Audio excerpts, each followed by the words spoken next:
అయ్యగారు చంద్రగ్రహణం గురించి పూర్తి వివరాలు కొంచెం చెప్తారా అయ్యగారు? ఆదివారం నాడు మనకు సంపూర్ణ చంద్రగ్రహణం పడుతుంది. అది ఈవినింగ్ రాత్రి 9 గంటలకు వెళ్ళి మార్నింగ్ 3:30 వరకు మనకు సంపూర్ణ చంద్రగ్రహణం భారతదేశంలో అవపడుతుంది. అయితే మనం ఏం చేయాలి? పండితులు శాస్త్రజ్ఞులు చెప్పే దాన్ని బట్టి మనం 12 గంటల లోపే భోజనం చేసుకోవాలి, పూజలు చేసుకోవాలి. మరి విష్ణు సహస్రనామం, లలితా సహస్రనామం కానీ, శివ సహస్రనామం, భగవన్నామస్మరణ చేసుకుంటూ ఉండాలి.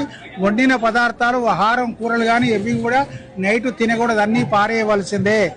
తెల్లారి మనం ఏం చేయాలి అంటే దర్భలు, ఈ ఆవకాయ పచ్చడి కానీ మామిడికాయ పచ్చడి, నిల్వ పచ్చళ్ళు ఉన్న వాటికి దర్భలు పూజా సామాగ్రి షాపులు అమ్ముతారు. 10 రూపాయలు పెడితే మీకు ఇస్తారు. చాలా పవిత్రం, అమృతో సమానమైనటువంటిది. ఆ దర్భలు వేయండి ఫ్రిడ్జ్లలో అక్కడ ఇట్లా కూడా వేసుకొని తెల్లవారిన తర్వాత 3:30కు అంటే విడుపు స్నానం వెనుక 4-5 గంటలకు మళ్ళీ స్నానం చేసి దేవుడి రూమ్ శుద్ధి చేసుకొని పూజ చేసుకొని టీ తాగటం కానీ అన్నం కానీ వండుకొని మనం తినాలి.